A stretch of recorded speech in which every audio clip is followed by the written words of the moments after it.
Okay, it's 6 o'clock and I'm going to get started. So welcome to the British Empire Study Group. This is our November 14th meeting. I am live from Bellefonte, PA, the home of the APS. Anyone who is not a member, I strongly encourage you to join. It's a great group. Without further ado, I am going to turn it over to Rob Lutens, my cohort, to introduce tonight's presenter, and who's Harold, but he'll tell you all about that. Thank you, Joan. Welcome, everybody. Our program this evening is American Aid for German War Prisoners in Jamaica with Harold Krische. Some background on the program. The Jamaican experience during World War II is in stark contrast to our image of Jamaica today. These days, Jamaica is a fun, carefree Caribbean paradise, the ideal spot for weddings and holidays.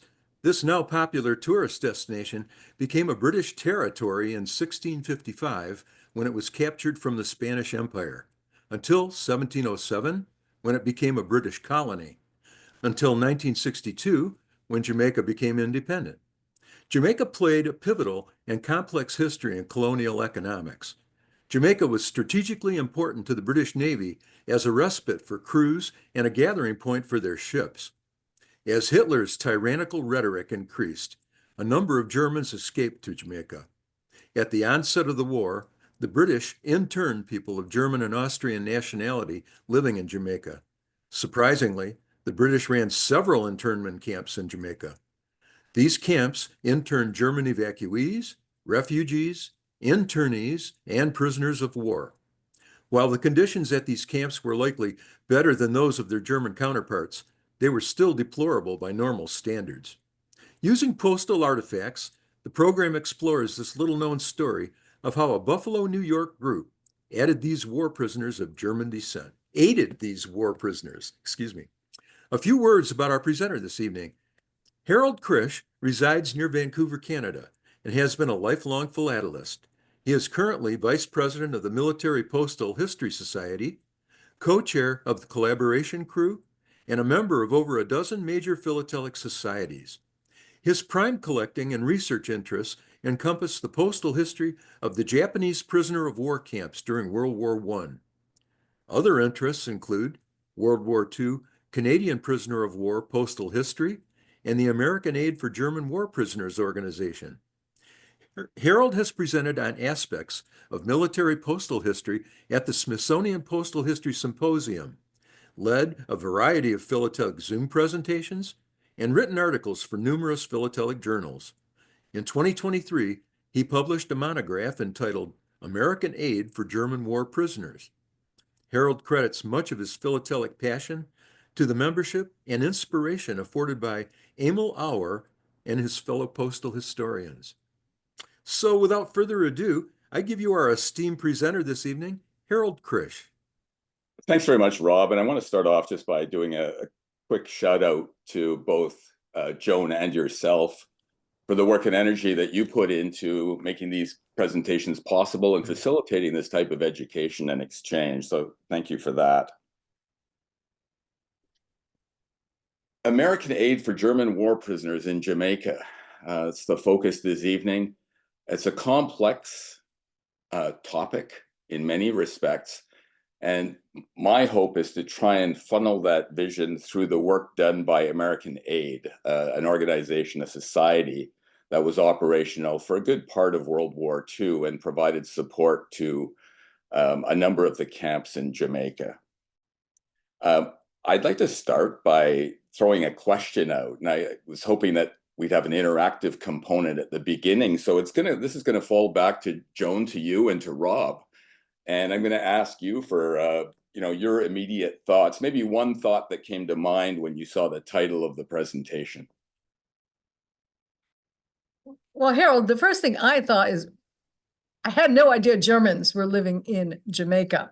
I mean, when I thought of Jamaica, I think of Club Med and all the great resorts. I really didn't think. I was like, why are Germans, who I don't associate with Jamaica, what were they doing in Jamaica? So that was the first thing I thought.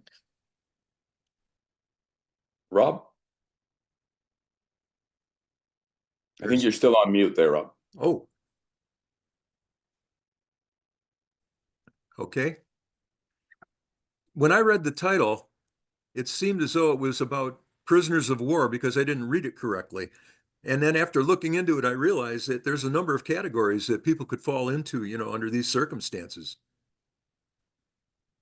No, absolutely. And one of the other responses that I've already had as well on this topic was, it has to do with, why would there be an organization in the United States supporting German war prisoners, given the alignment of the sides of World War II as well? And how did that come to be? So we're going to try and touch on some of those topics and hopefully flesh out some further understandings on elements of those. There are, when I looked at the presentation in terms of how I was putting it together, there were sort of 4 themes that I'm hoping you'll be able to see as we go through this evening. One will be simply about the rabbit hole that existed here and that compelled me to explore further and seek understanding. The aid society itself, how did it come to be, and what was it like functionally, operationally, and the person who ran it and was the key leadership person, Emil Auer. Share with you also some examples of postal history that are related to this aid society and the work it was doing in Jamaica. And then to touch on some lessons learned in my process of research and collecting that might be useful for others as well, not just as it relates to this topic, but generally in a postal history sense. It's always good to have some understanding of what we're talking about here. American aid for German war prisoners. The address that you'll see is 16 Durstein Street in Buffalo, New York. Buffalo is located up in the sort of the northeastern component of Lake Erie, right close to the Canadian border. And the camps that we're talking about were just on the outskirts of Kingston, Jamaica, which is down here in the Caribbean.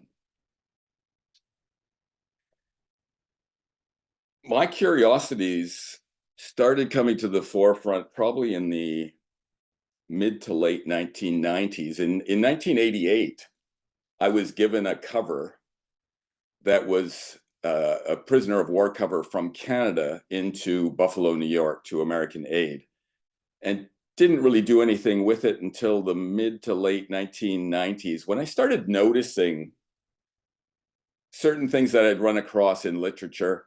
A couple of examples, the 2 Canadian books, Stephen Luchik and then Michael Powell, who did an amazing job on Canadian POW mail in World War II.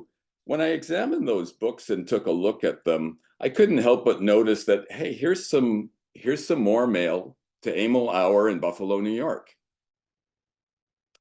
The entries that were in the books commented on some of the markings, but seldom was there much said about the aid association at all. In fact, Luciak has several pages of illustrations.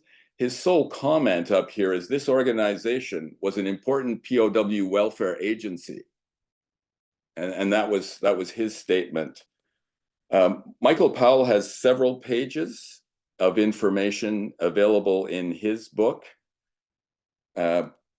He gives a couple of sentences, and again, his main focus there is the group was largely a front for Nazi sympathizers, drawing their funding in large part from the German embassy. They provided German POWs held in Canada with packages of supplies out of their offices in Buffalo, New York. The initial focus for American aid for German war prisoners were upon the Canadian prisoners in POW camps. And the British out of the UK were concerned about the proximity of Germany to the UK. And as a result, you have a shipment of prisoners from the UK into Canada and into Canadian camps. And there were relatives of some of these soldiers that were being transported to Canadian camps who existed in the New England area. And you had some clamoring for how do we support our relatives? What can we do to send them materials? And that's really how American Aid first got involved in the process of aid work with Canadian POW camps. As I continued to do some reading in terms of my interests philatelically, I picked up a great book by Horst Augustinovich. It's related to Bermuda and censorship in World War II. And then I noticed on page 121 of his book, the two covers top left-hand side are both to Emil Auer, American Aid for German War Prisoners, and clearly indicated as internment mail and prisoner of war mail. So now you've got materials coming from camps in Bermuda. I ran across the collection of Paul Faramond out of the UK, and Paul has done some outstanding work with respect to Jamaican philately in general, but in particular POW and internment mail. And his collection is replete with items addressed to Emil Auer or American Aid for German War Prisoners. As my interest sharpened a little further, I continued to run across materials from a variety of areas internationally. So again, another cover, prisoner of war mail, censored from Bermuda, paying the airmail rate. Lower left, an item from Australia, bit of a scarcer camp, the Duringal Officers Camp, Murchison, which is about 170 k's north of Melbourne in Australia. This was addressed to Emil Auer. And then within the United States, you've got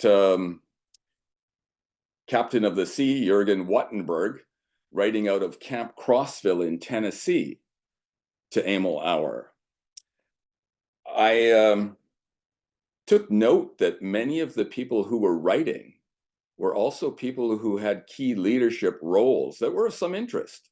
So for example, some of you may be aware that Wattenberg was a U-boat commander of U-162, sunk a number of vessels, including merchant marine vessels during World War II. And he's also credited as being the artist of the American Great Escape, that Great Escape that happened in Papago, Arizona, where he put together and designed the tunnel that resulted in 25 people getting out of that camp. So the backgrounds of the individuals that are writing many of these letters, consequential people in a lot of respects in leadership roles. At that point, I decided to do some more serious research, and I contacted the APS library for some help and assistance. I ended up finding a number of articles, but most of them were akin to the one that you see on the left here. This is BNA Topics 1952, and the article was about Canadian POW mail. It had a couple of illustrations of material addressed to Emil Auer or the American Aid for German War Prisoners. The article on the right was a little bit more on track. It's I think a 3-page article that was in a GPS publication by Thomas Neely, and it focused on a fundraising card that was being sold for 50 cents in 1941, the summer of 1941. There were about 500 of these cards printed with at least 8 different frankings upon them. And he provided a little bit of interesting background and a linkage to Emil Auer and Buffalo. There was a grad research project that I ran across, a lady that I had the opportunity to talk to quite a bit. This goes back to, I think it was around 2012, Erica Fugger, and she did some fine research in the area, but not a lot of specifics about the aid society itself. One of the things I decided to follow up on was stationery that I ran across. And here are examples of two unused items. And one of the things I noticed is that American aid for war prisoners, the German has been dropped. This happened after Pearl Harbor in 1941. Prior to that, this was the letterhead being used, American aid for German war prisoners. And the thing I started to notice was the byline here says registered under number 374, Department of State, Washington, D.C. And it was at this point that I really decided that my focus needed to shift from the philatelic domain of research to archives in Washington, D.C. And here's another one of those fundraising cards. The fundraising card itself has that same imprint, permit number 374. So I'm seeing this repeatedly and definitely thought this is a direction that would be useful to proceed to find out more about the background. I also want to share with you another interesting piece. This is actually I had two copies of this. The first one was an early copy and did not contain a reference to the option of contribution for American prisoners. But this was the fundraising solicitation sheet that was being used by American Aid. So individuals could select where they wanted their aid to go, American prisoners, German prisoners, Italian prisoners. Pretty straightforward, but again, permit number 374. If anyone out there is serious about doing research and you've not yet had an archival experience, I highly recommend it. It was taught me a lot in terms of process. The curators and librarians that I had an opportunity to work with in the archives were outstanding. I was able to online locate some record groups that apparently contained references to American aid for German war prisoners, but there wasn't much available online.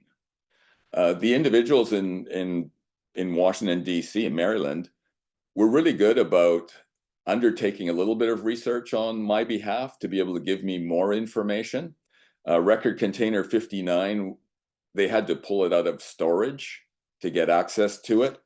And they provided me with information that suggested that there was over 1,800 pages of information available, and that it was fairly substantive and lots of variety of photocopies, documents, and the perspective was it might be worth my time to go there to actually do a little bit of research, and that I'd be able to take photocopies.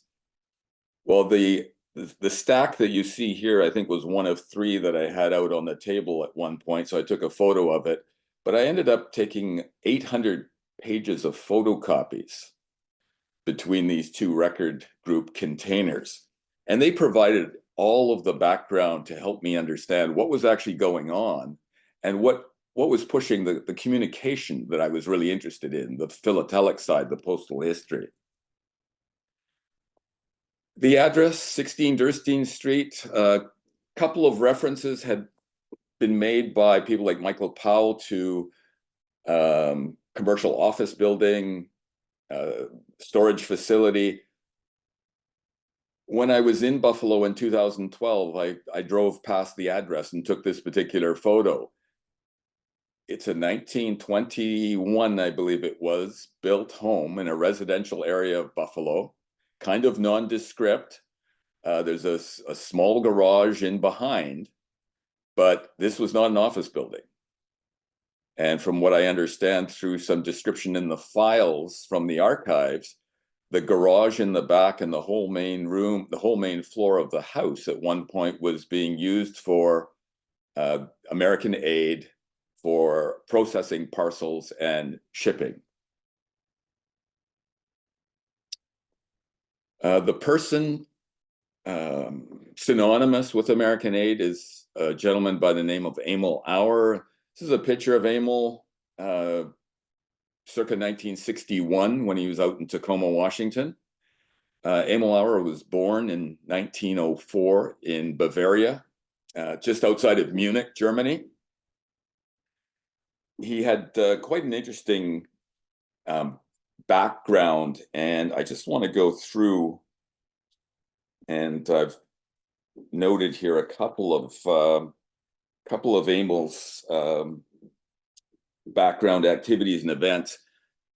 Emil, when he was a teen, along with 3 of his friends, joined the Nazi Party. And in 1923, Emil actually went to the Munich Putsch. And that Putsch was definitely vibrant, a little bit of violence there as well. And after that, he decided it was time for him to resign from the Nazi Party. And he was never affiliated with it again. In 1925, he decided that he was going to come to America, and that was going to be his direction, life direction. He left Hamburg on the SS Deutschland and traveled to New York, and then had a person who recommended that he might go to Buffalo because they had a relation there, and there was a small German community that they'd noted.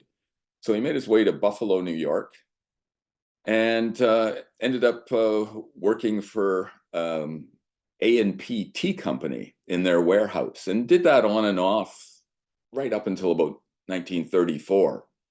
In 1931, he took out his US citizenship and also married Angela, who became Angela Auer.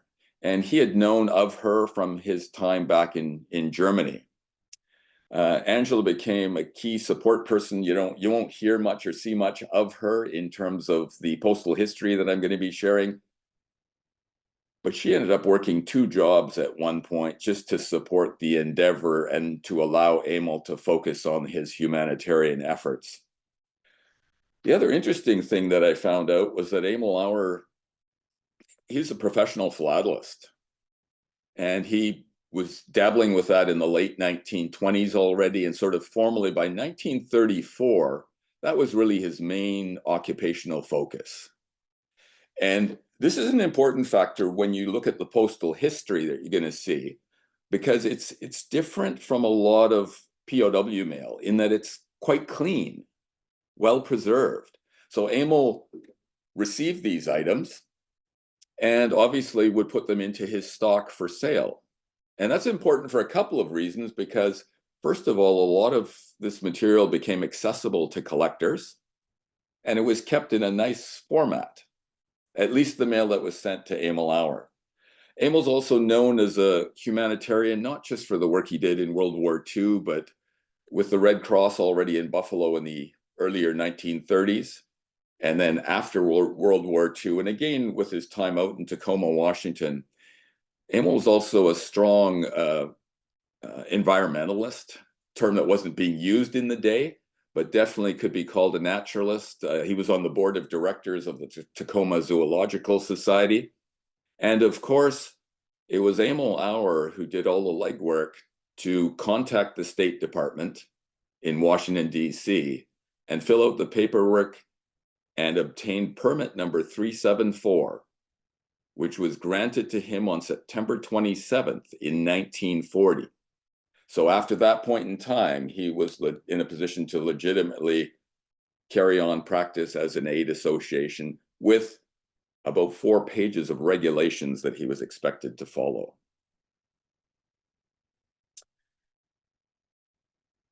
In terms of the research side, I indicated earlier that I wanted to share some things that were beneficial for me. Don't hesitate to work with curators and librarians. Step outside of the philatelic realm. When I was in Buffalo, New York, I spent some time in the library, and I thought I had done a decent job of exploring via Google and online newspapers. And the librarian that was helping me, she right away came out and said, "Harold, have you used Old Fulton?" And my response was, "Excuse me, what is that?" At which point she explained, and she pointed out that, I think at that time she said there was over, and it says on their website, over 51,600,000 and some odd thousand old newspaper pages from Canada and the US. These newspapers are primarily focused in from the New England area and also the southeastern parts of Canada. And within about 20 minutes, we had found about a dozen interesting articles related to Emil Auer, American Aid, and associated activities. It's also what came up with this Buffalo News item from August 23rd that shows a picture of Emil Auer here on the left side and points out that he was a member of the Buffalo German-American Bund, and the president here, Hans Neubeck, obviously an associate of his. The point here is take advantage of the reference assistance that is out there when you're doing your exploration. This was quite useful in terms of the information I was able to come up with. In terms of American Aid itself, this particular cover is the earliest known communication to Emil Auer in his role as American Aid, and you'll notice it's dated October 2nd, 1940. That's literally only 5 days after he was approved. So he's already been working with the internment operations in Canada with respect to process and procedures of sending aid to POWs in Canadian camps.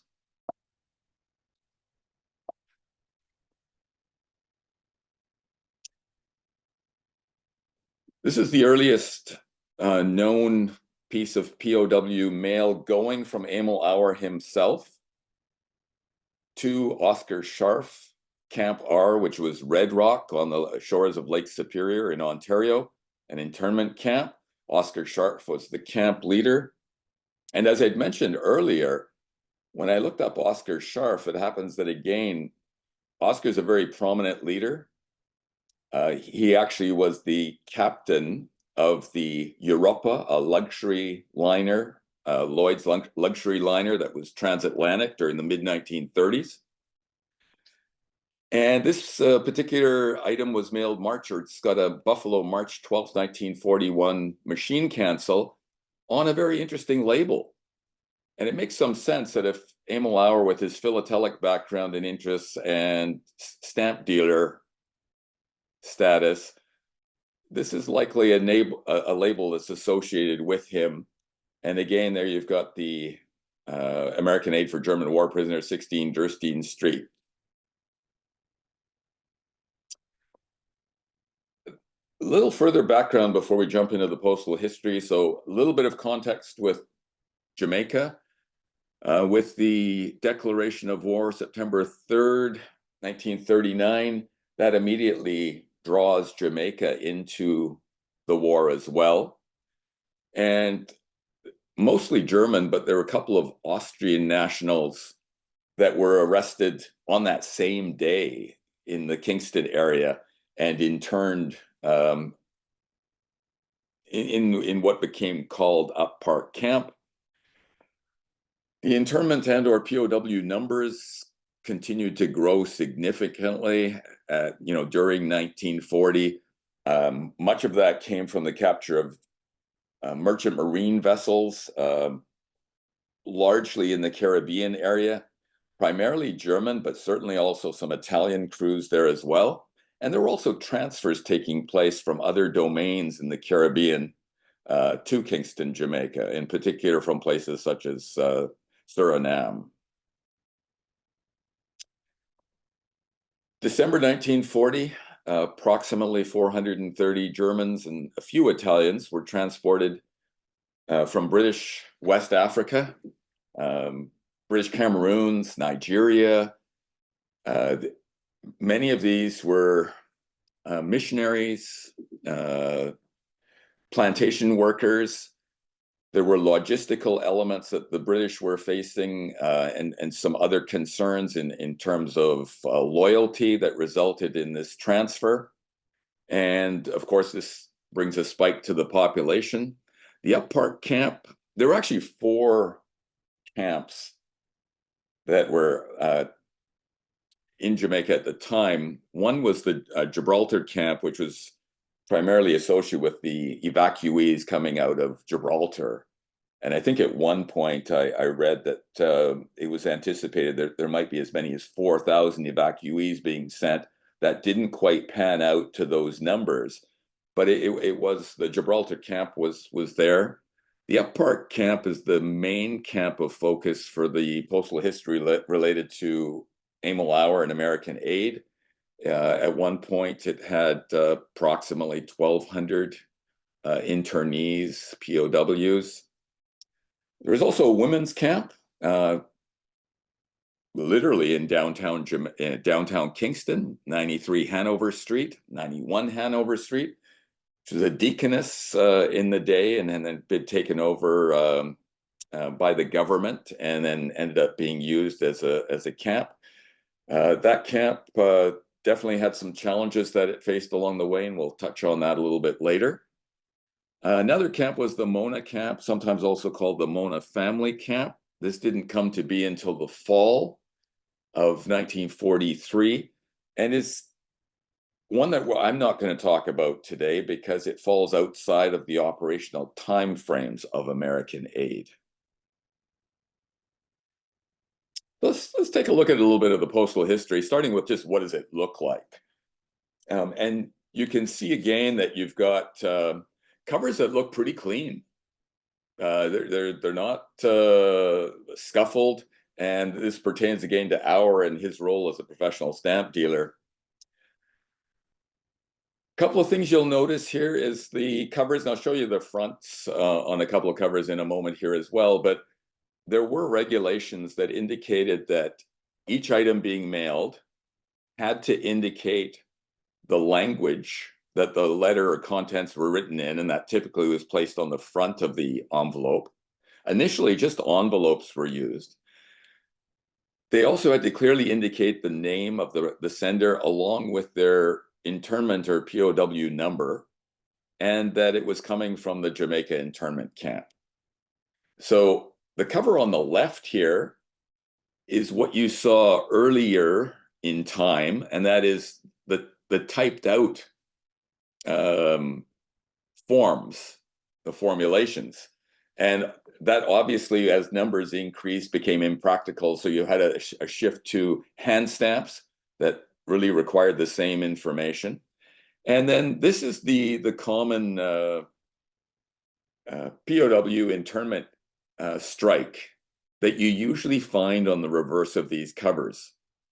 A couple of things to note here. You'll notice that I've used the term prisoner of war and internment interchangeably, and most military postal historians have distinct definitions for evacuees, refugees, internees, and prisoners of war. It's interesting to note that this particular oval seal has both internment and POW on it. And that speaks to some confusion that existed, not just in Jamaica, but it's certainly prevalent in Jamaica, as to the status of merchant marines in particular. Are these internees or are they prisoners of war? And the definitions were changed by the political entities throughout World War II as well. At one point in 1942, colonial administration out of the UK, in almost a reciprocal type of fashion, ended up indicating that, yes, merchant marines are considered to be prisoners of war.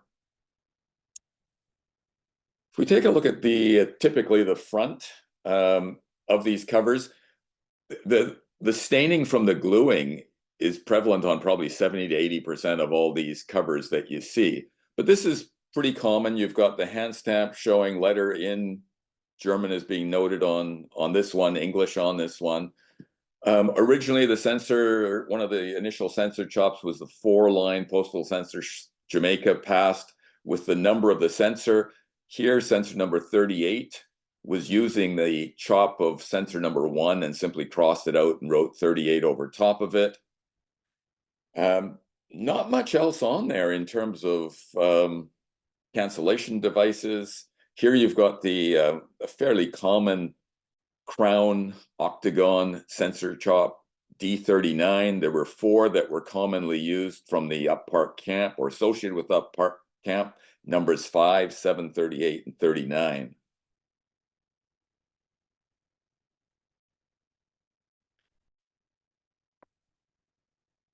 On the left here is another example of a cover, this one typed. And when you see a cover that's typed, typically this is a pointer or tip that the individual involved had some type of leadership role within the camp. And certainly this was true in this case. Captain Fritz von Witte, he actually identifies himself as a camp supervisor on the back flap of this cover, POW number 234. And it's as you can see, it's a fairly lengthy letter. Von Witte was one of those camp leaders that was identified as the recipient of parcels and person responsible for distributing them within the camp. On the right, you'll see a number of, this is one of several extracts I'm going to share with you that came from my research in the archives in Washington, D.C. As part of the permit 374, Emil Auer had to provide a monthly report. Typically, these ranged from probably about 5 to 12 pages in length.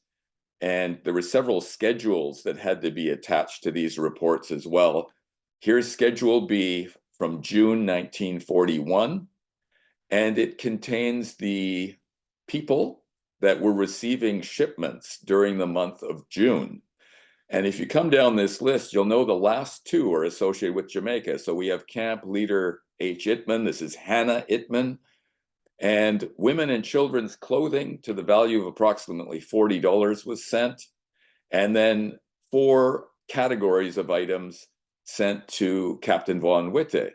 Well, $350, $50, $5, and $5. Clothes, and it says suits. This was kind of interesting because I was asking myself, why would they be sending $350 worth of suits?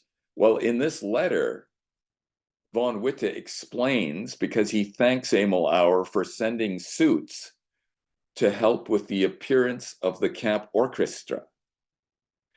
So the combination of the contents of the mail and these documents helps to give a better understanding of the type of support being provided. And also that particular supports were being requested from some of these camp leaders.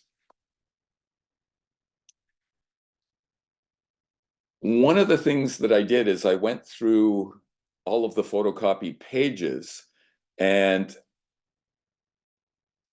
the requirement for Emil Auer was that he had to register the name of each leader who was going to have responsibility for getting parcels. This was a typical letter that he would have sent off. This one dated February 14th, 1941. And Mr. Price was one of the directors involved in the Department of State at that time in the Control Division. And so here he comes out and he says, "We beg you to amend our registration to also include Italian war prisoners."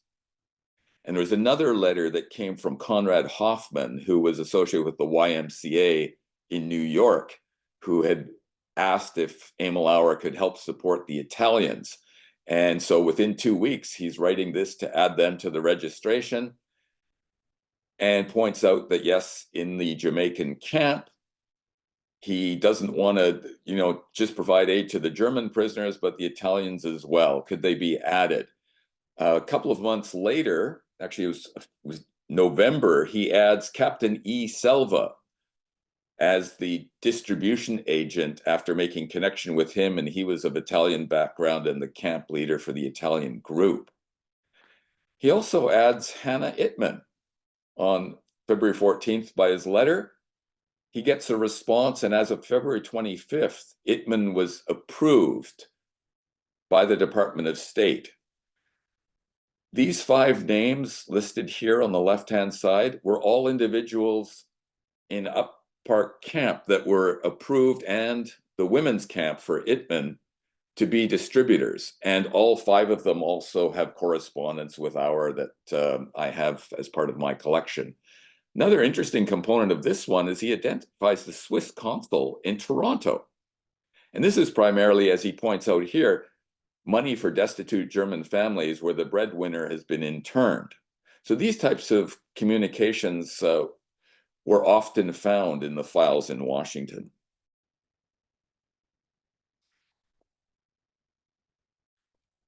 There's certainly a couple of interesting pieces that I've run across in terms of the postal history side. This particular item, again, from Fritz von Witte, the camp supervisor, to Emil Auer. It has the June 26, 1942. Let me just come back to that. You may have noticed earlier in the Oval internment camp strikes, there were a couple of different variations. There was one that had a small lettering with manual insertion of the date.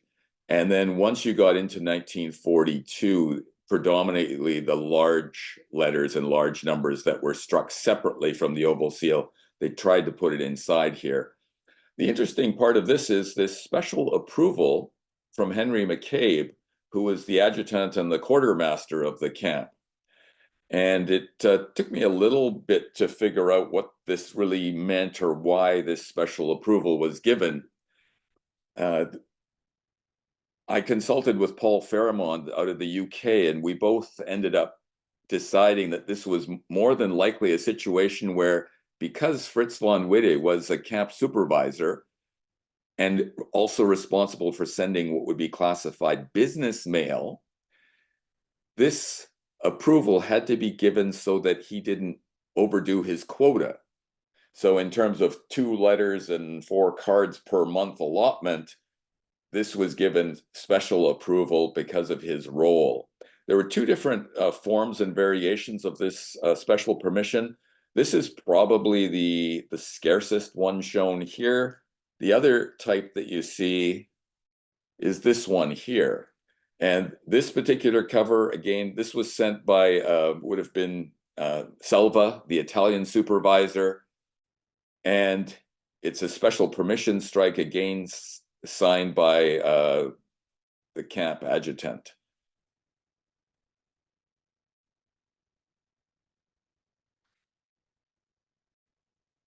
Here's a couple of other covers. One of the first things you will probably notice is both of these pieces are missing the pre-printed or pre-typed or hand stamps that would direct the items of information that needed to be placed on the mail. This is all done manuscript, and this is very common in all mail associated from the women's camps. The envelope on the left here, this is typically almost exactly what all pieces of mail coming from women out of Hanover Street would look like. Makes it very difficult as a postal historian to figure out when this would have been actually sent, unless you have the contents. No cancellations, no references to dates at all. And there were some pieces of this mail that actually went through without any markings whatsoever. The most common strikes were the Crown Octagon censor strike, in this case, censor D38. This particular piece was written by Hannah Ittman to Emil Auer. This piece on the right side is more unusual. It's not very often that you would run across mail from the women's camp that also had this prisoner of war underscored hand stamp. This was primarily reserved for use for the male Up Park camp. And I think I've only seen one other on the mail coming out of the Hanover camp. And then you have a postage paid strike, which indicated that additional payment had been made for airmail postage. And manuscript here, there is an indication that they wanted this to be sent by airmail. The letters out of the women's camp are very interesting. On a comparative basis, the women tended to be able to write in more depth and detail. And the written letters were often full page front and reverse, and provide some interesting supporting contrasts to perspectives that are given from government officials, for example, Swiss counsel, who would report on the status within these camps. Some of the women would also share with Emil Auer what types of situations and circumstances they faced in the camp. There was definitely a strong focus on expression of appreciation, identification of the types of things that were appreciated highly, requests for things that would be useful. And then this particular letter, in a few different places, commented on what it meant to get support for the children. The women's camp that we're talking about here was one that was under considerable pressure just from numbers. It was right in Kingston, about a kilometer from the downtown core. And I think at one point, 98 women were in the camp, along with 43, I think it was 43, if I remember correctly, children. And very crowded facilities. Treatment became an issue. It actually became a bit of an international issue, where the German government ended up proclaiming that if something wasn't soon done about this situation and these circumstances, that they would start treating prisoners in their camp in much the same respect. Wanted to just re-emphasize the focus that Hannah made in this particular letter. And I don't think there's any doubt in my mind that all of the reports that Emil puts into the State Department from August 1941 onwards, every single one seems to note chocolates and candies for kids. So it seemingly is a response to the expression that Hannah Ittman has made here. Here's another one from Lily Hungerbuehler. This is an August 2nd, almost a year later, letter to Emil. And again, just expressing her thankfulness for the types of support. And I think she mentioned shoes about 3 times in her letter. So definite reinforcement of the usefulness of the items that were being sent, and expressions of appreciation. Let's give you a second to finish reading that.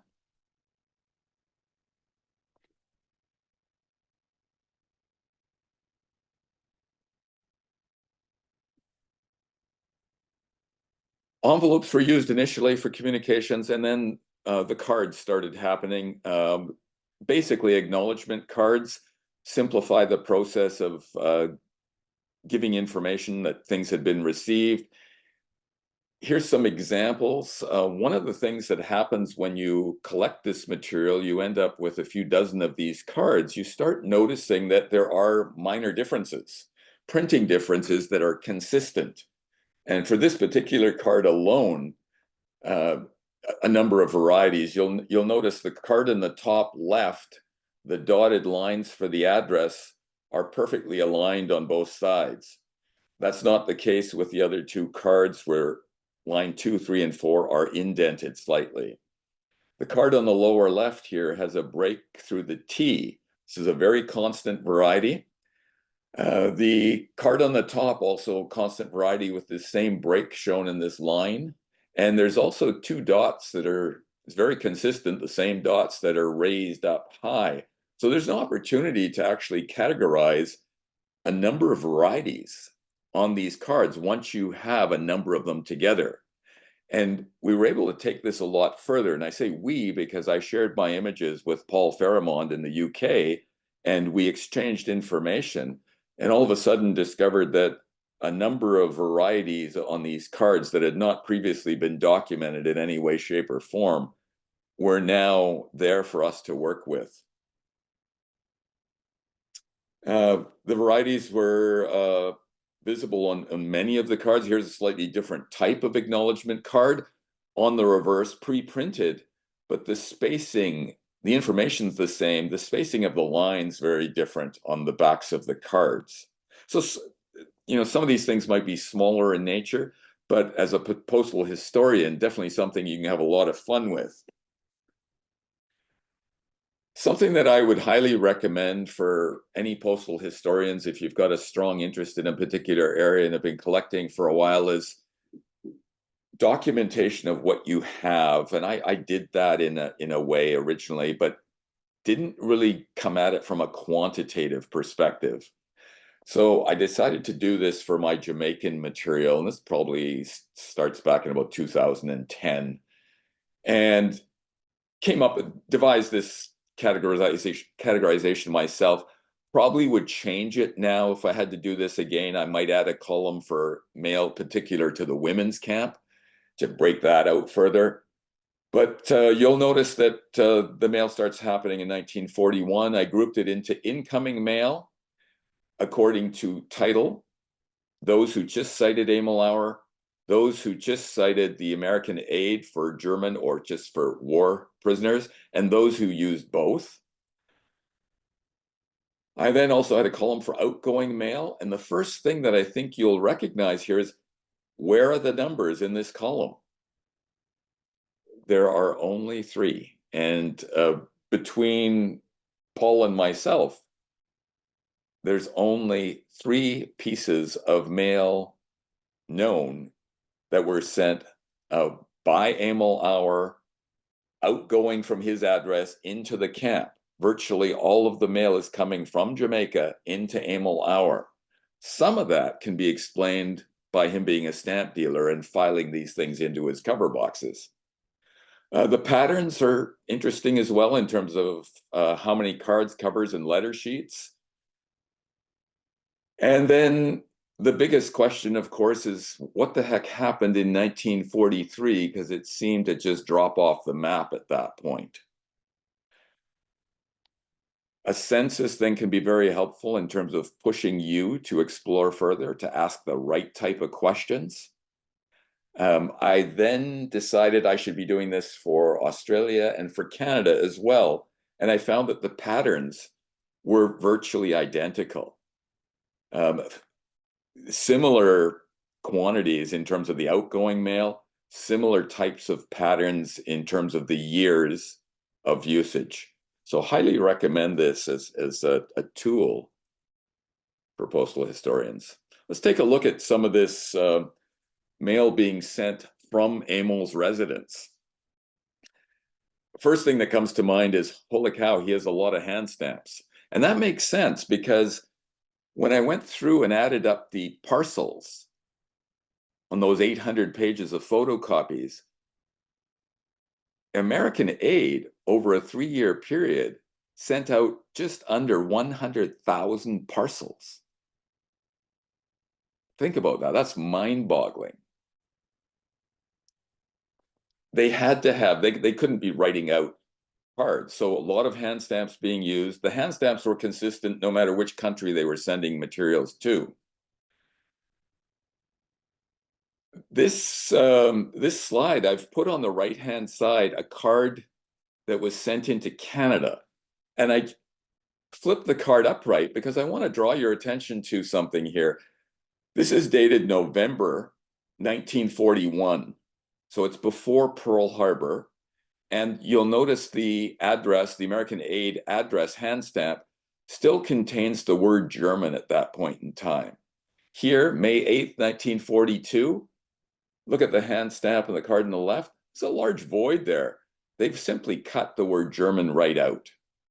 And this aligns with documentation I found in the archives, where literally the last week in December, Emil had sent communication to the State Department requesting a name change and was given approval for that in January of 1942 by the State Department. Postage-free stamps, prisoner of war parcel mail, these were most often found on parcels. I have yet to find any, and nobody that I've connected with, including Paul in the UK, have ever seen parcel fragments associated with American aid. So it's something I'm still looking for.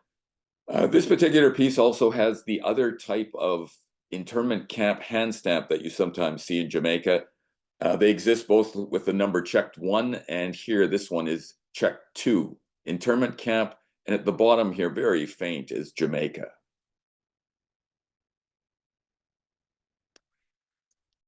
Here's another one. This one's kind of interesting because it ended up being returned to Emil Auer because John Meyerbeck was deceased by the time this card came to him.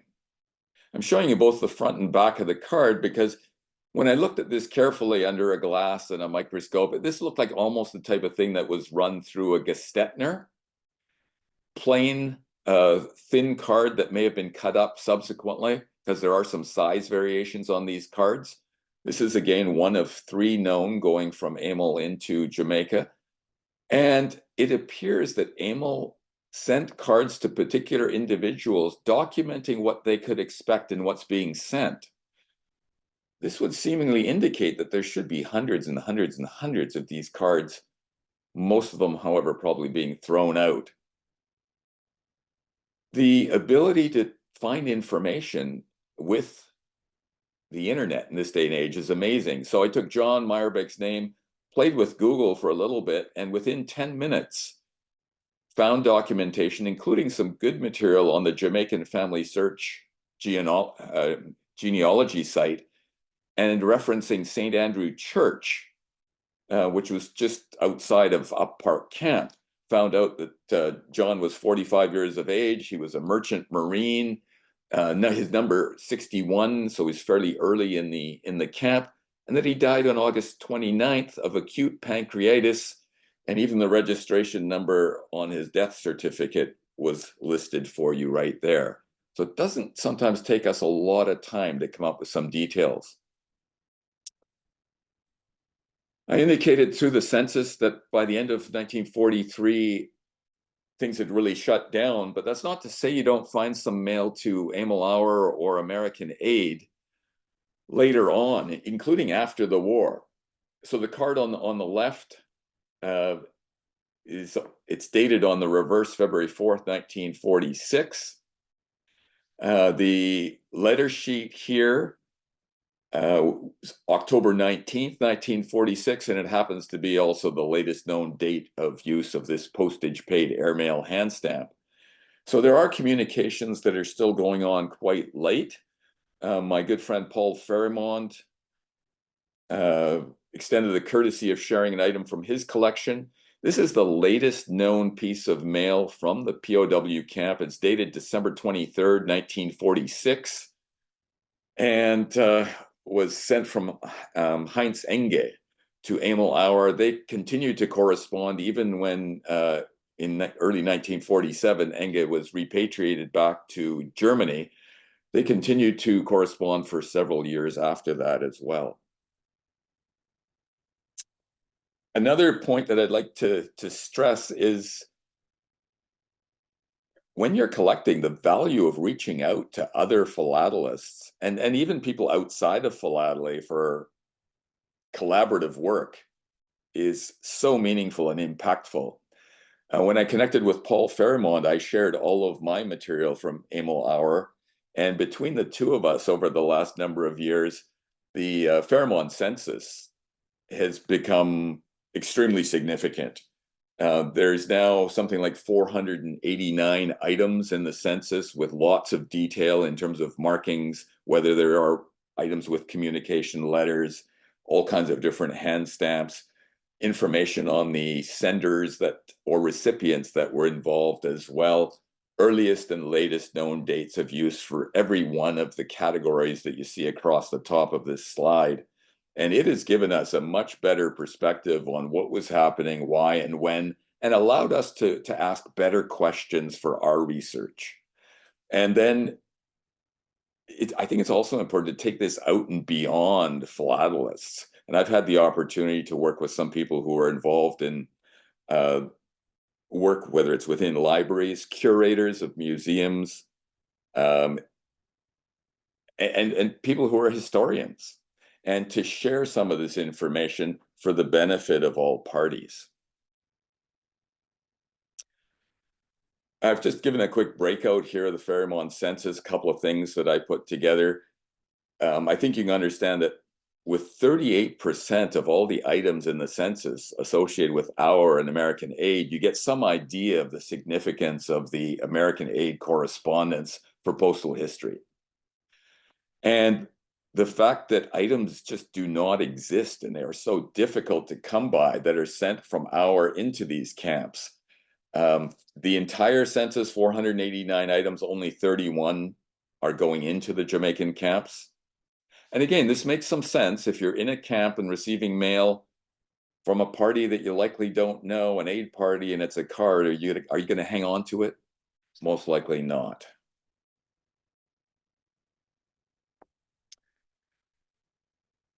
One of the questions that I don't think I've touched on yet, but I probably should, when I say, hey, in 1943, things seemed to stop, we need to understand why. Well, I found lots of information at the archives that helps us understand that.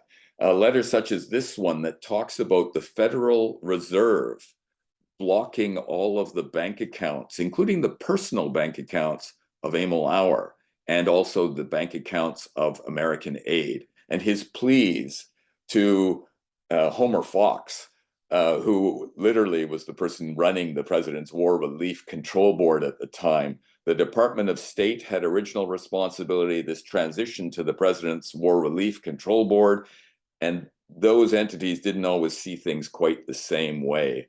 So this is a letter that shows a bit of a plea from Auer to say, can you work on unblocking this? And again, he's very clear here. Money released can be used within the US, but we would like to send supplies to Jamaica, British West Indies, and to Canada as the need is greatest there.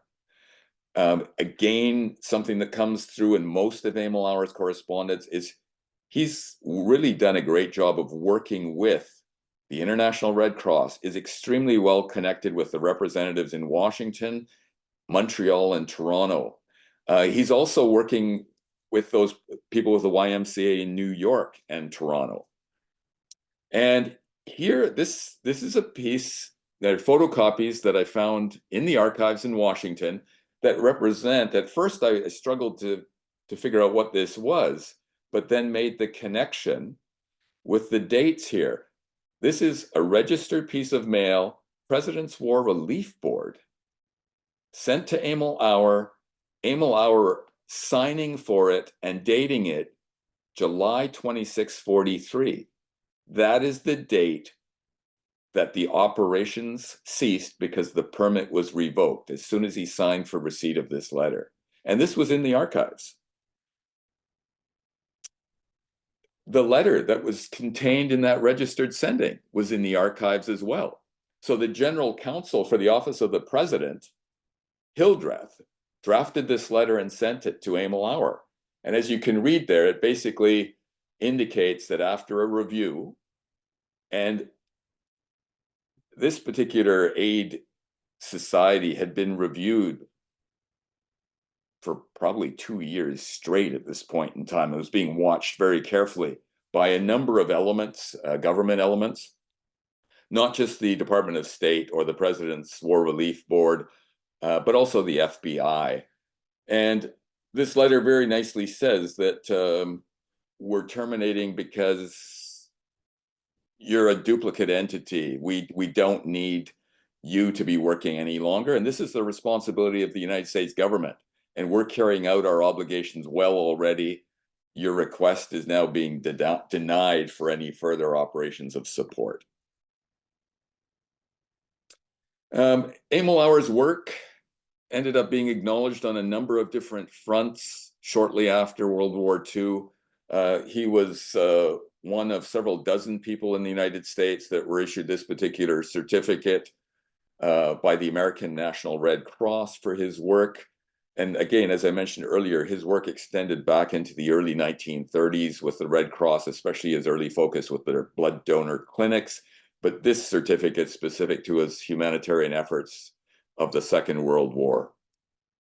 The Society of Buffalo German-American Businesses also recognized Auer in the early 1960s for his work in supporting their businesses and facilitating communications between the Germanic communities in Buffalo.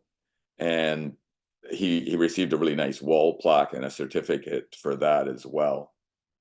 I want to do a reach out here too, and I think Suzanne is actually on the call here today.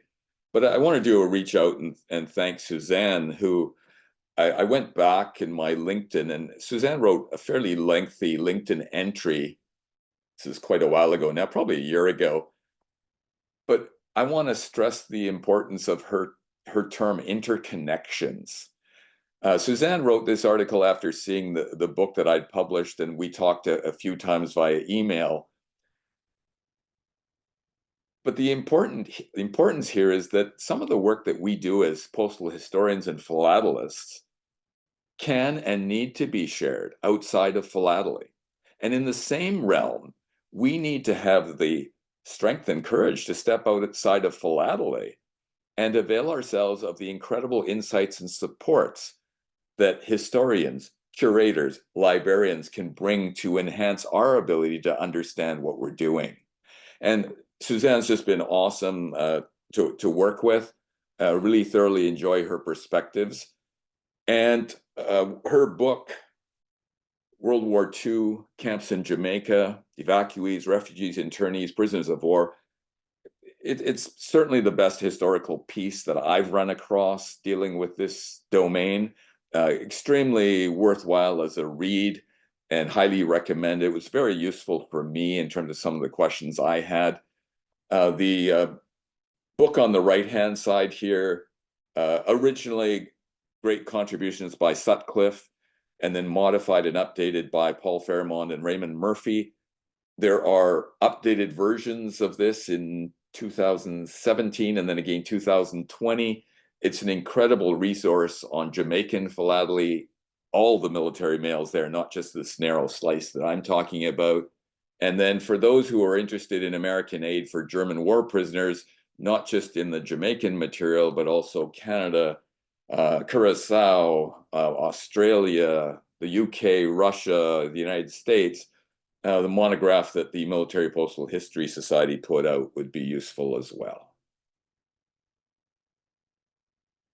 And thank you very much for the opportunity to share this information with you today. I'll finish with a picture that probably takes us back about 50 years. There's Emil Auer, part of his naturalist focus Northwest Trek in Washington State. And standing beside him on Emil Auer's right, on the left in the photo, is a very much younger Harold Krische. So I'll stop there, Rob and Joan, and certainly happy to take up any questions that people might have as well. Oh, that was fantastic, Harold. I just wanted to let you know that both Erica had to leave early, and she sends her apologies, but Suzanne is here. So I think that was, really awesome that you could do it. Right now, we're going to be promoting people to panelists. So please accept. You're welcome to turn on your camera if you'd like. It's sort of encouraged. And you could go ahead and chat with Harold. Harold, that was really interesting stuff. There's topics there that I've never heard explored before. I've got a question about the aid itself. The forms of aid that were provided to these camps, did it take the form of cash and commodities? That was primarily commodities. Cash very limited. The cash that was being dispersed was primarily going from American aid at times to the YMCA, in particular to Conrad Hoffman in New York, and also to Ernst Mag, who was the Red Cross representative working out of Montreal and Toronto. There are indications. There are 3 pieces of mail that I've run across from Jamaica where individuals, including Heinz Eng was one, who thanked Emil for once I think it was $2 and once was $5. There was no indication given what that was intended or used for. So there was some of that, but very little. How was the aid funded? I mean, what kind of fundraising was behind, them having that to give? Great question, Rob. At one point, there were over 40 affiliate agencies across the United States. So in the archives, as AML had to request permission to add a camp leader, he also would request to have an affiliate entity that was also called American Aid for German War Prisoners, but was located in a particular city. So there was a group in Chicago, there was a group in San Francisco. And these groups would take up a variety of different kinds of fundraising activities. And those funds were then sent to Buffalo, New York. AML also had connections with a variety of businesses, including places like Reynolds Tobacco, who actually cut him hugely significant deals to provide tobacco and cigarettes for shipment. Was his place there in New York, was that the point of shipment, or could it be from a number of different places? Well, there was shipment that was being done from his place, the garage behind his place, and a neighbor's garage. There were also shipments that were then being made via using the Red Cross and the YMCA. Okay. And a lot of the material that went to Canada was routed through Ernst Mag in Montreal and or Toronto. So the Red Cross in Buffalo would send parcels and shipments directly into Canada that way. The shipments into Jamaica, a lot of, there's actually correspondence from Conrad Hoffman describing receiving 15 parcels from AML in New York that he was then delivering and sending to Kingston. Mm-hmm. Okay. All right, thanks for that. Thanks for that, Harold. We have a question from Richard Rizzo. On the censor mark, was the number associated with the actual censor inspector who read the mail, or was it the censorship office that read it? At times it could be both. And that's probably as easy to say. And there's a couple of pieces, I should have maybe showed some other examples where you had multiple censor strikes. And so you would have one that would have been the crown agent censorship, and then there was a local camp censor that would have been at work as well. All right. All right, do we have any other questions out here in the audience this evening? Hit the raise hand button and we'll select you. Good. Frederick Lawrence.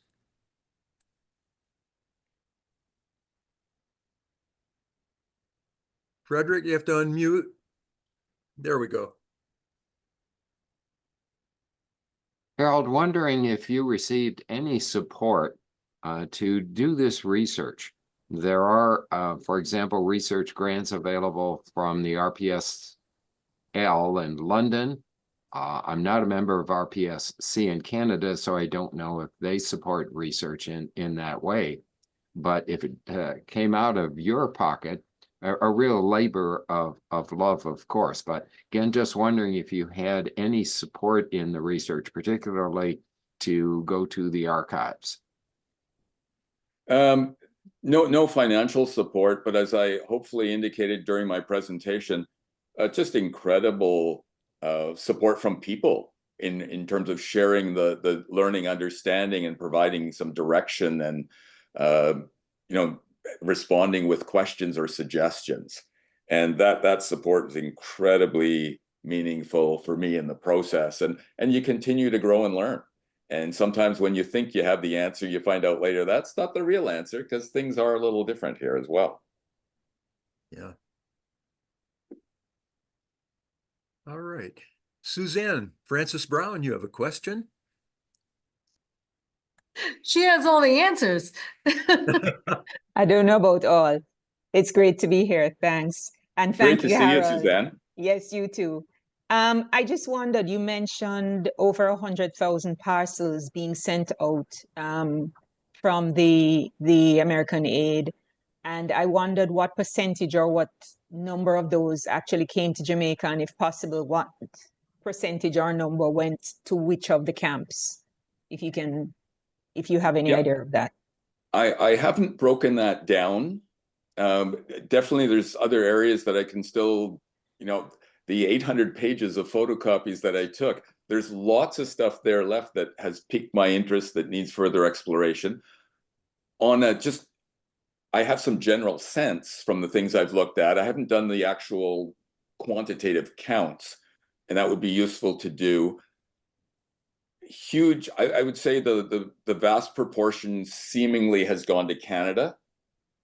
If I had to elicit a guess, I would say that maybe 60% of the parcels may have been sent to Canadian camps.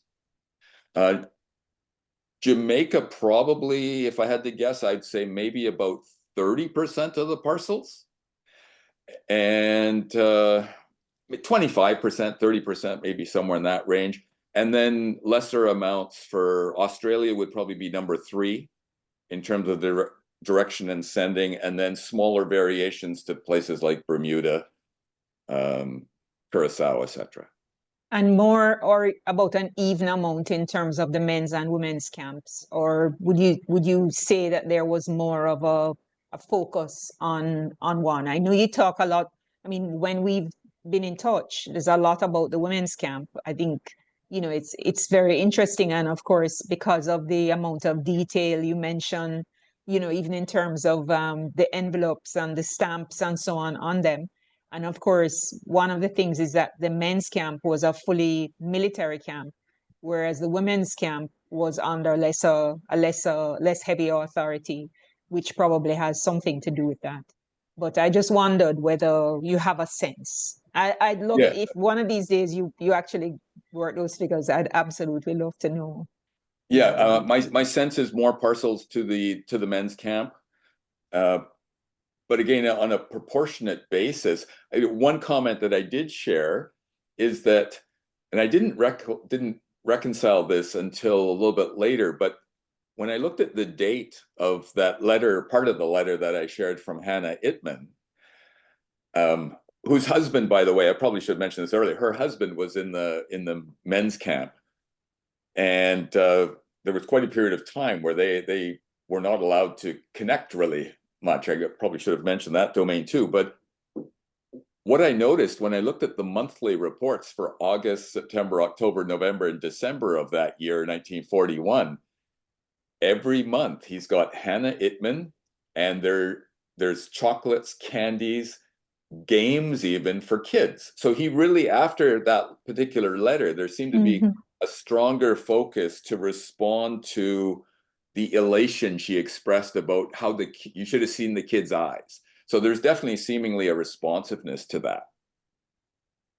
I'm almost sure, and I shouldn't say it without being sure, but this is my recollection. I'm almost sure the Ittmans got married while in the camp.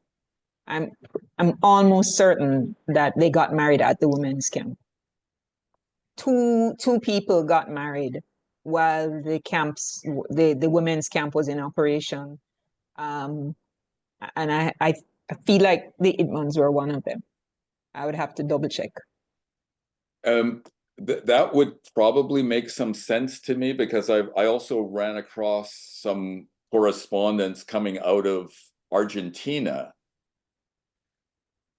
through her. It came to Hannah, but it also had conversation about her husband, and sort of, it was almost it didn't come right out and acknowledge a wedding per se, but you sort of got the feel that there was an expression of joy for them in this time, even though it was World War II. So that's, I'll maybe try and dig those out and share those with you as well. Thank you. You're welcome. Thank you. Louis Morel. Good evening. Thank you very much for a very informative presentation. Thank you, Louis. You have partially answered the next two questions.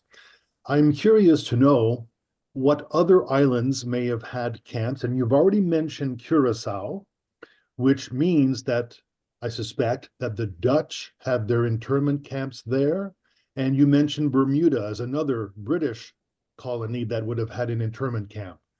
Were there other islands where there were camps? Did the French have any camps on any of their islands? And finally, were there other groups like the American Aid for German Prisoners that existed in the US or Canada? Thanks very much, Lewis. There's a lot there. Let me start with the last question first and work my way back. And then Suzanne might actually be in a better position to help me with your first couple of questions. There were a number of other societies that existed in the United States.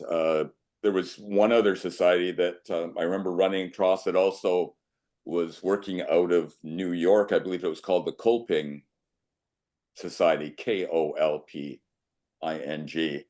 And they also faced a dissolution, and that happened earlier in the war. And they were also under the political pressures that you can imagine at the time. So when you're providing support for German prisoners of war, once the United States had entered the war, a lot of people were questioning some of these activities.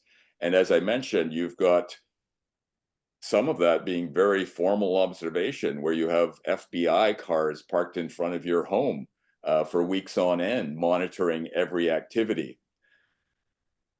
Most of the more minor aid societies were shut down fairly early.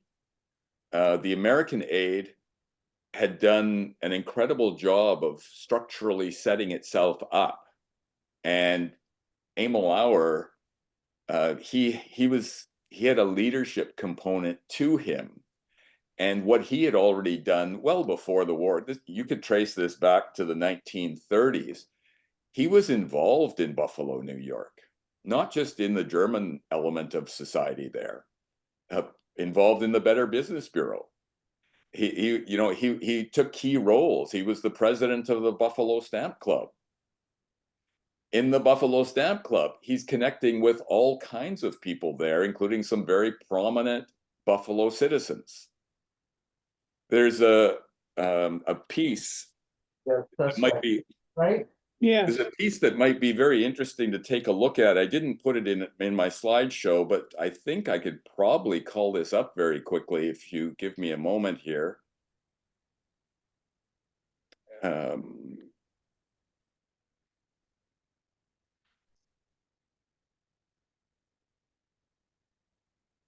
Oops.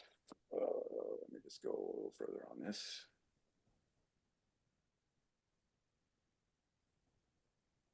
This came out of the archives as well. The archives contained, there were probably about 70, 80 pages of communication between the State Department, the Office of the President, the FBI, and this particular piece here, I took a photocopy of because I thought it was interesting.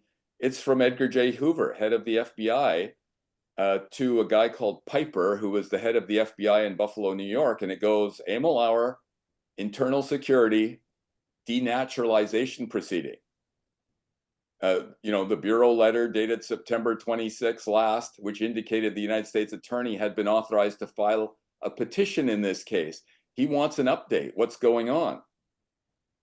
And the response from Piper in Buffalo is that no decision reached as of yet concerning this person filing a petition, since outcome of proceedings are doubtful if Auer fought proceedings. Advises Auer has considerable proof of loyalty. Sorry about that. Considerable proof of loyalty in that he was instrumental in the breakup of the German-American Bund in Buffalo. And since numerous public officials and citizens of Buffalo will vouch for the subject's loyalty. So there are quite a few documents of this type that give a strong indication of the challenges being faced by organizations of this type. Emil had managed to put his organization in a state where he always complied with all the requests of the Department of State, always submitted all the documents he had, and worked with all kinds of societies, including the Red Cross and the YMCA. He was at one point, I believe, the mayor of Buffalo was also involved in the philatelic realm, and so there were connections there. He was well respected, had been honored in a number of ways, and so he was in pretty good standing amongst the local community there. In terms of the first part of your question, other islands, the ones that I'm aware of, Bermuda, and I know a little bit more about the Bermuda because I did follow up with Horst Augustinovich. And again, if you're looking for a book on Bermuda and censorship World War II, his book is fabulous. I know that at one point, early on, consideration was given to for St. Lucia as to hosting internment and prisoner camps. And then the decision was made to go with Jamaica. I think part of that may have been associated with the garrison that was already present there. But the Dutch connection, Curacao, I think at one point there were, I think it was around 200, 220 merchant marines that were shipped from there to the camps in Kingston. And Suzanne, I don't know if you have awareness of any other islands that also had internment camps in the Caribbean at the time for Germans? Trinidad was the main other place that had camps of one sort or another.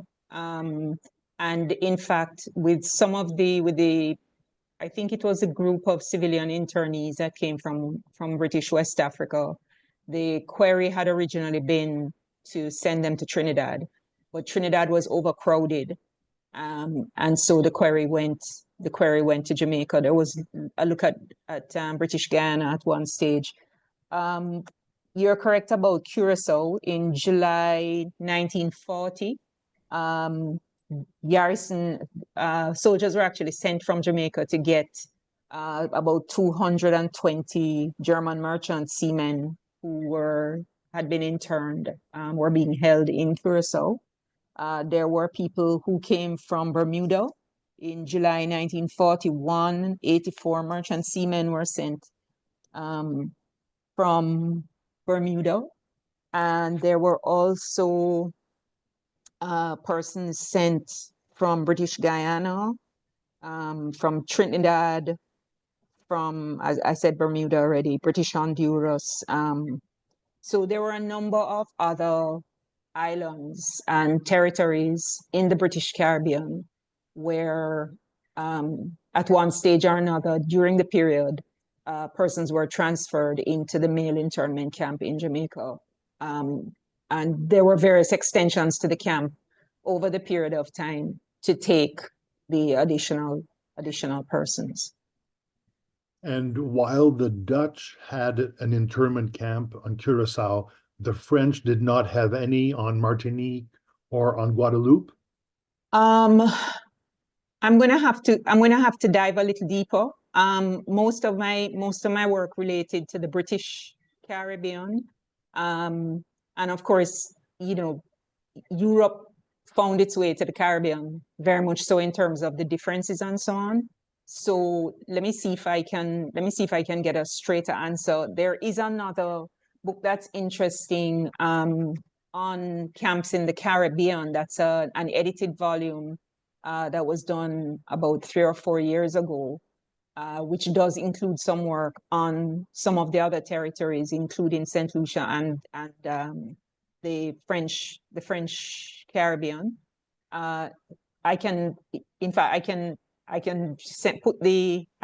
If I duck off, I can get the actual reference and put it into the group as well, and see if I can just very quickly get an answer to that question both for your while answer. you all continue. Thank you. Jerry Petrowski, have you got a question? Yes, I do. First of all, Harold, thank you very much for a wonderful presentation. At the end of the Yes, sir. presentation, you showed a photograph of Emil Auer and yourself. So how well did you know him, and how much of the information did you get from him? Emil would introduce me as his nephew. Huh. And Emil was the person responsible for me being a philatelist. When I was 5 years old, Emil started what became quite a game where he came and he brought, I think originally the first time he brought me a couple of handfuls of stamps. And he got me basically just to play with them and organize them, and he'd play some games with me with the stamps. And that continued to progress to the point where I think by the time I was 10 years old, I could name every country in the world and every capital city. And the grade 4 teacher was quite impressed with me having that knowledge. But that was all because of how Emil set that up. Emil's not a direct bloodline uncle of mine, but he lived, the place that he lived in just outside of Munich, he was literally a block down the street from my mom's parents. And so the families knew each other very well, interacted. And when Emil came out to the West Coast, Tacoma, Washington, he would always pop up to see us. And from the time I was 10 until I was 19, I would go down and spend summers with the Hours. And I would go to, meetings with him, shows with him,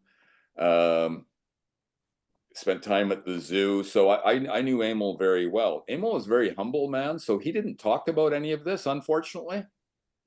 And by the time he did start talking, 1988 is when he gave me that card, when I said I got a card in 1988. And it was only at that time that I really started to find out about what he had done. And then unfortunately, Emil also was afflicted with Alzheimer's. So it became difficult to be sure that information that he was giving was totally accurate. And it wasn't until after his death, 1996, that I thought, no, I need to know more about this. I have a little bit more time now, and let me take a deeper dive and let's look into this. I wish he was still alive with full compliments. Like tons of questions I would have loved to ask him, but it was very interesting to go about learning about him in this very different way. So thanks for the question, Jerry. But at the time you started your association with him, you had no idea of his involvement with the organization. No, it wasn't something that he really brought up or talked about. Most of my focus, like he definitely, he was a mentor to me philatelically, encouraged me to, to collect, taught me how to approach things. But a lot of our time was spent, learning how to tie flies and fishing on Tanwax Lake.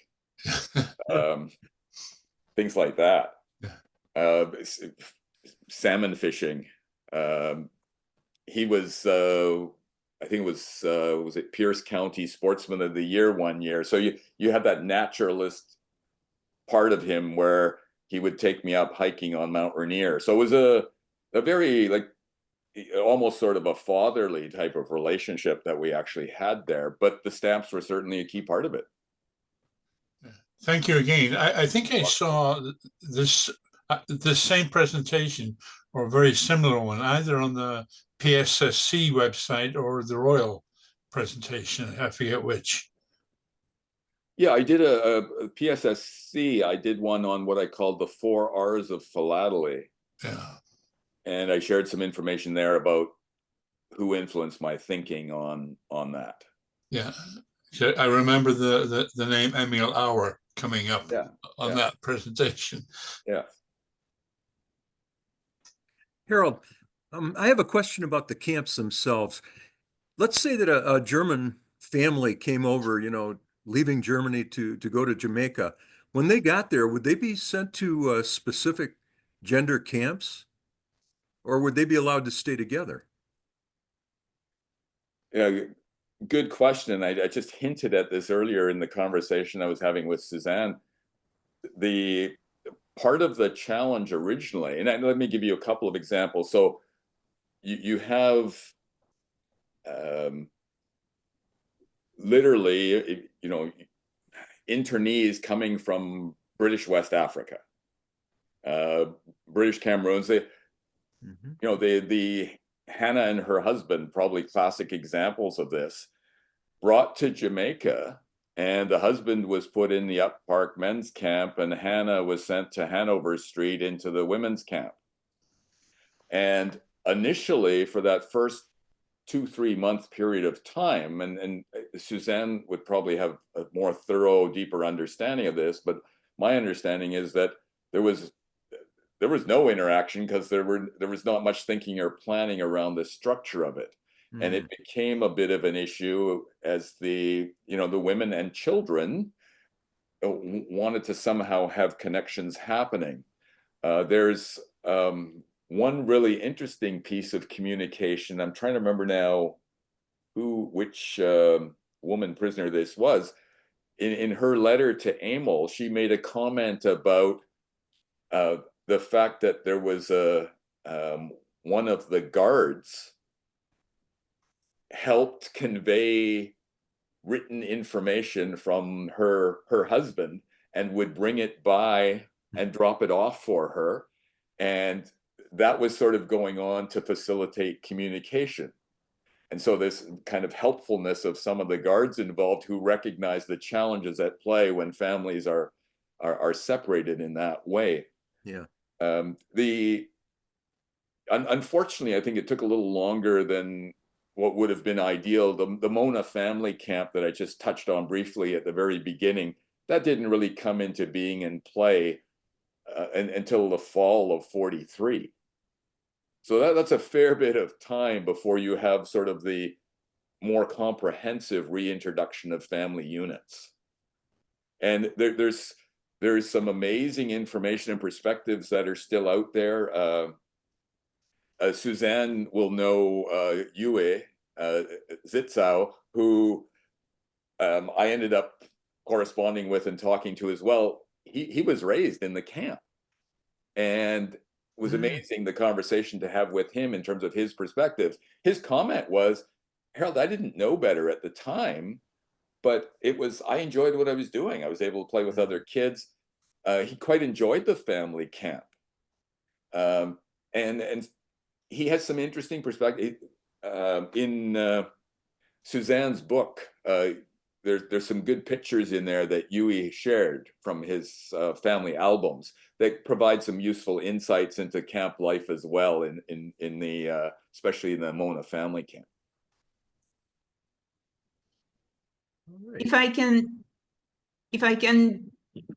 just riff off what Harold was saying, Rob, if you don't mind. I think perhaps just to go back a touch, the persons who came to the Caribbean, to mostly to Trinidad and Jamaica from Germany, and what became under the Anschluss became sort of Austria disappeared. Those persons, when they first arrived in the Caribbean, did not go into any kinds of camps.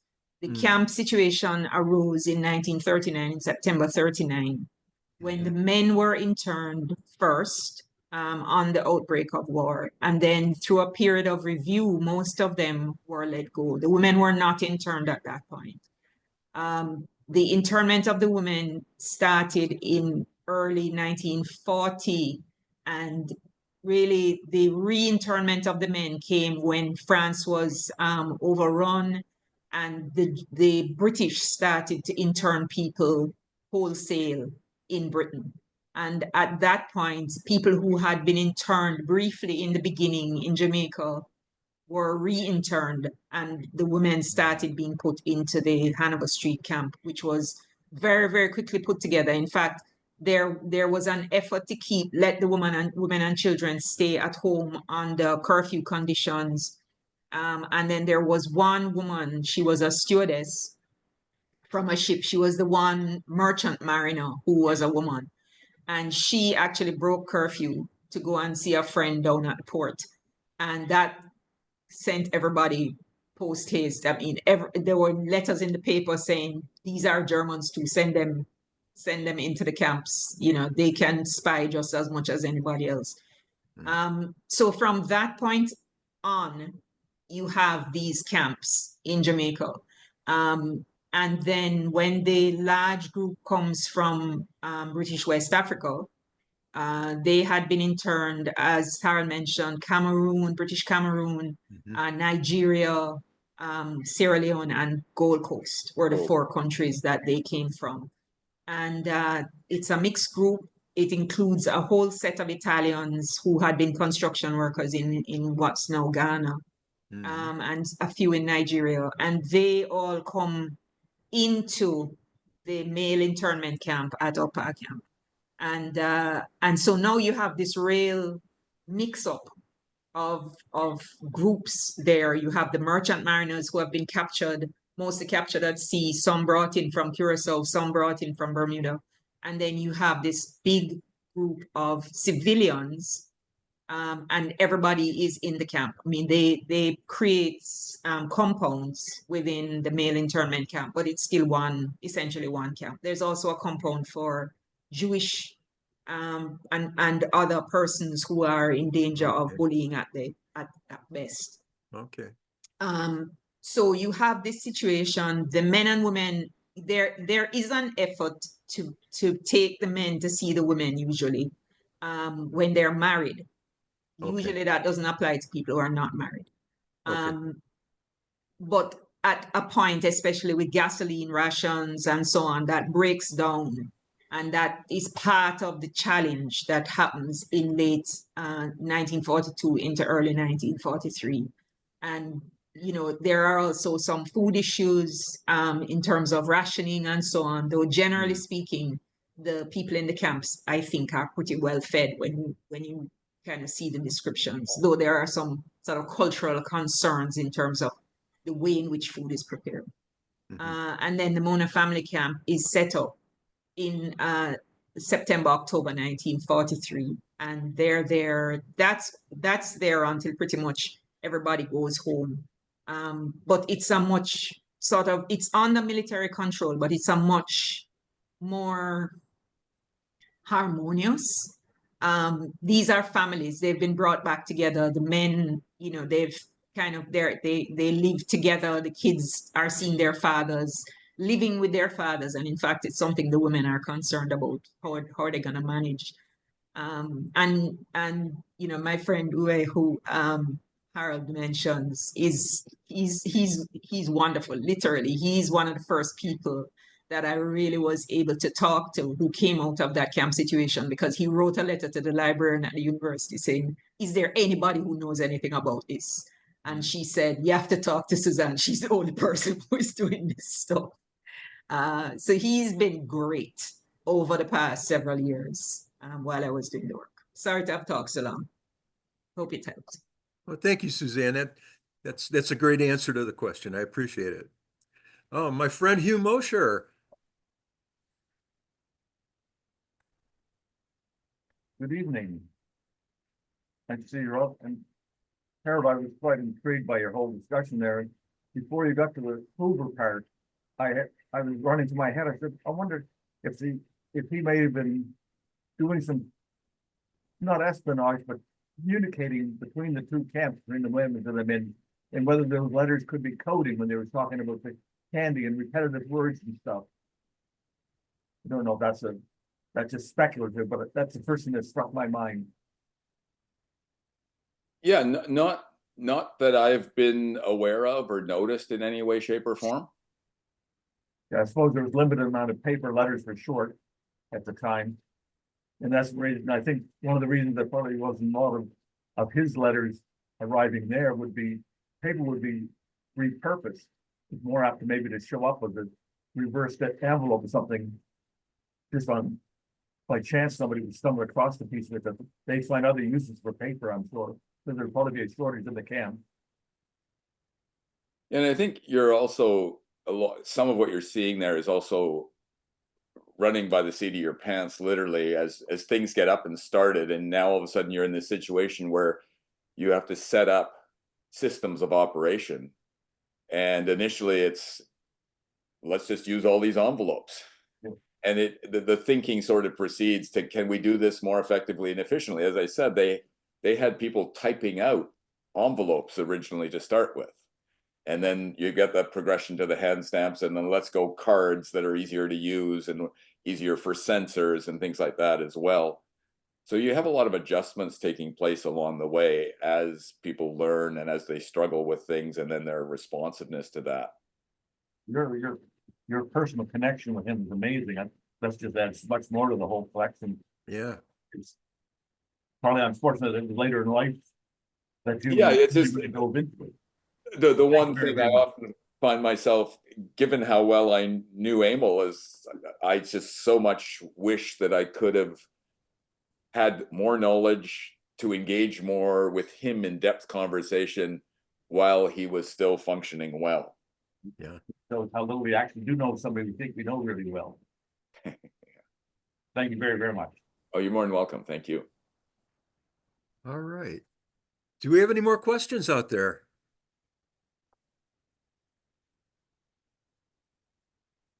Harold, I've got another question regarding the commodities that were being shipped and stuff. Is there any postal history with any of that? You mean in terms of actual like parcels themselves? Yes. Yeah, I think I just quickly touched on it, but it's irrespective of countries that were receiving parcels. I have yet to ever see a parcel wrapper of any type. And the I started really focusing on looking for that and asking people for that, collectors, dealers at one point, because of that label. If you remember that early piece I showed that was into a Canadian camp to Oscar Scharf, it had that label. That label, Emil couldn't remember, and he said 250 to 500 copies of that is what he had printed. Daniel Driscoll, the postmaster in Buffalo, New York, within literally a week of Emil starting to use this, mostly on parcels, talked to Emil, actually called him into the post office and said, cease and desist, don't use that label anymore, too closely resembles a stamp. We understand that you're using it now on envelopes, not just parcels, don't use them anymore. So that was interesting, because I was, the information I had was labels had been created for use on parcels, which is why I was interested in trying to find parcel segments that would contain these labels. Yeah. And it took me quite a while to track down the label on a cover that was legitimately used. I do have some examples of covers that had been prepared and then were not able to be used because of Driscoll's edict of cease and desist. So those are interesting. From Emil Auer's perspective, and again, it's hard to judge the accuracy, but he told me when I asked him, and this would have been 88, 89-ish, so he was already dealing with the early Alzheimer's. He thought he remembered using those things mostly on parcels for the ones he used, and then a few into camps in Canada and a couple into camps in Jamaica. I've yet to see that label on anything going into Jamaica. All right. All right. Thanks, Harold. Louis. Yes, two things. First, Suzanne, thank you for putting in the chat the title of the book edited by McColland and Eccles. Thank you. Harold, I'd like you to clarify one thing. It's the chicken and egg story. Relating to your knowledge of the American Aid group, when did you find that out, and how did you make the connection that it was somebody you had known for years that was actually the head of it?